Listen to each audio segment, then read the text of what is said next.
is Gill. I'm from Alexander City, Alabama, and I attend the Alexander City Church of Christ. I'd like to thank you today for letting me, as well as some of the other campers at Titus Camp, to speak at your congregation. So, how much faith do you believe you have in God? Today we're going to talk about Noah, who's a tremendous example of having faith in God. I'm sure most of you, if not all of you, have heard the story. I'll be starting today with Genesis chapter 6, verses 12 and 13.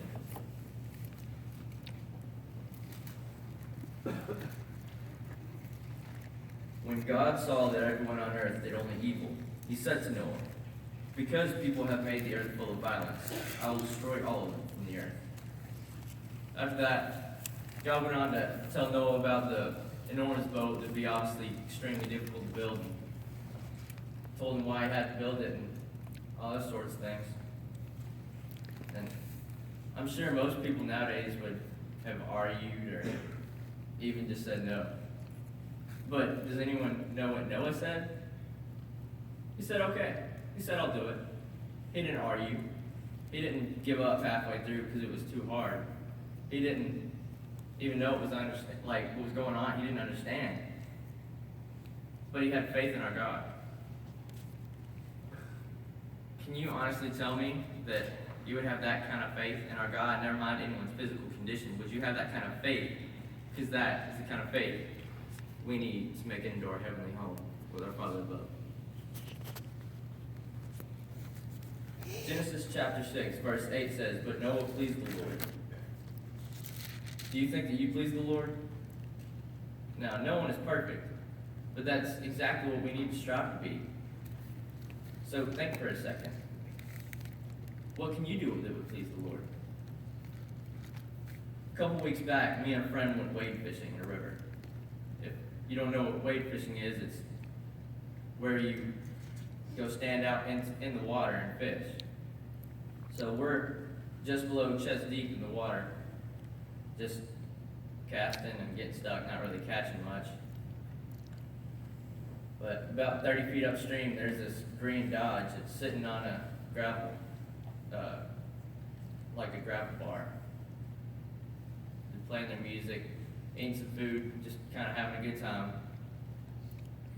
After maybe 20 minutes of being there, it starts to rain a little bit. We didn't hear any thunder or lightning though, so we decided to stay in and fish a little bit longer. I hear the Dodge crank up, and I'm thinking, how is he going to get out? Because there is two ways out of this river. There's this huge 8-foot hill that's got huge rocks jutting out of it. And then there's this less steep hill that's covered in sand and mud. I see him head up to the less steep hill. About 5 minutes later, he comes back down. His truck's completely covered in sand and mud. It's obvious he didn't make it out.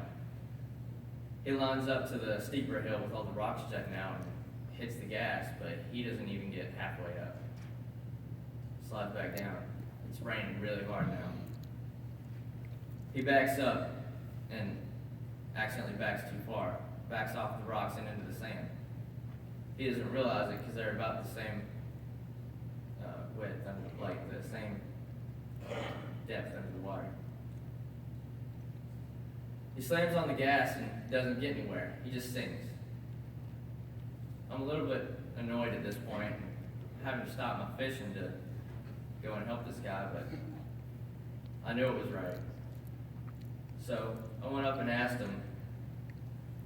I said, "Sir, do you have anyone who can help you out?" He said, "No, not really." He gets out of his truck and starts looking around for rocks put under his tires. I walked up and got in my Ford, and before I cranked it up, I just kind of bowed my head and said a quick prayer because I knew this was a bad idea. God, I realize this isn't the smartest idea, but I know you wouldn't leave this man stranded out here when there's a storm about to hit. Please help me out, because I know that if I mess this truck up, my dad is going to kill me. So, I cranked the truck up and put it in four-wheel drive. Started to edge down the steep hill, and as soon as I hit it, it slid straight down. Now, our truck's not small, but it has some pretty grippy tires on it and stuff. So I lined up with the green Dodge and hooked it up with this chain and pulled him right out of the sand, no problem. But now how do we get out of the river? We went up to the smaller hill. It's covered in sand and all that. I see it and I realize that he has torn the mess out of this thing. It's covered in ruts and it's obvious that we're not really going to make much progress this way. But we hit it anyways, get past where he initially got stuck, but I realized that after that we didn't really have much control where we were going because it's raining so hard and there's so much mud. So I let off the gas, and for those of you who don't know, if you're in mud and you let off the gas, that's when you get stuck. So we're just sitting there for a second. We straighten out our wheels and try to move again, but we don't go anywhere. So I bowed my head and I said, God, please help me. I looked around and found a couple rocks, put them under the tires, and it came straight out. We backed straight out. Lined up to the bigger hill. Tried to make it, but we got stuck on all those big rocks jutting out. For some reason, we had a shovel in the back of the bed of the truck. So we got it and started digging these rocks out. We dug about 3 rocks about this size out. Tried to hit it again, and we got about halfway up and lost most of our momentum. I feel this rock slide out from under my tire, and I hear this huge crash behind me. But we're almost at the top, so I keep going. The bottom of the truck starts scraping on the hill, and I'm nervous. But I kept going. Finally, we reached the top. I turned the truck off, get out, and look at the Dodge. There's this huge dent in the front of the Dodge. I didn't know what I was going to do. I just stood there. The guy comes over and looks at me and says nothing at all. He goes and looks underneath his truck, gets back up, says as long as I didn't bust no paint, I'm fine. Now, there's people who do nice things and try to help people out every day. But if you're not doing it for the right reason, what good is it doing? Amen. We have to do things like this to glorify our God. We have to do things like this to make it into heaven. If you're not doing it for the right reason, it is not glorifying God. And if you do not glorify God in everything you do, then what's the point? If you want God to be pleased with you like he was pleased with Noah, every time you see you have a chance that you have to make, you need to say, what would Jesus do? And you need to do it. And you need to do it to glorify our God.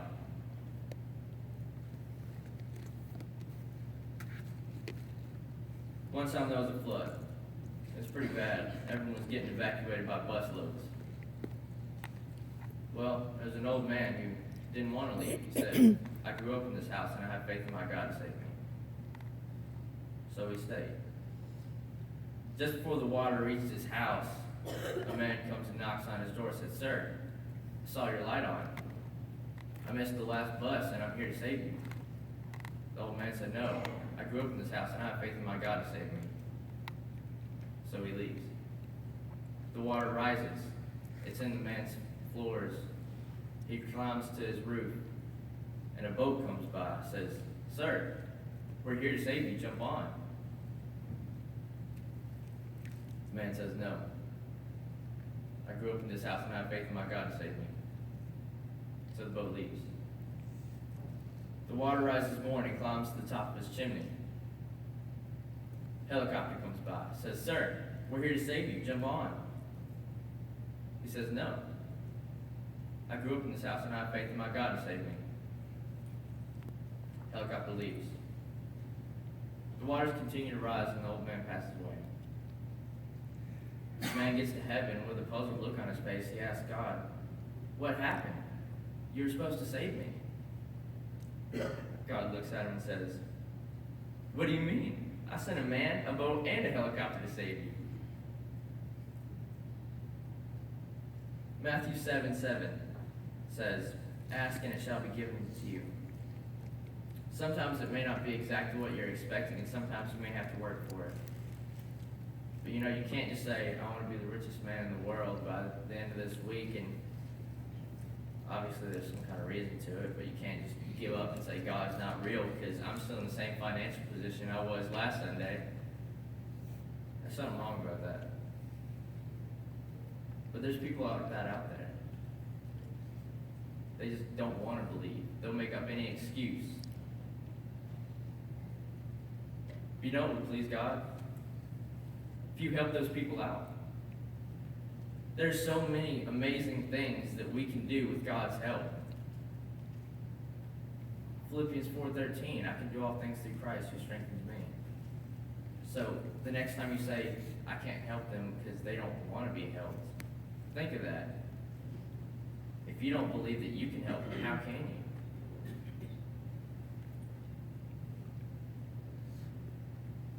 Just because something's too hard, don't give up. Amen.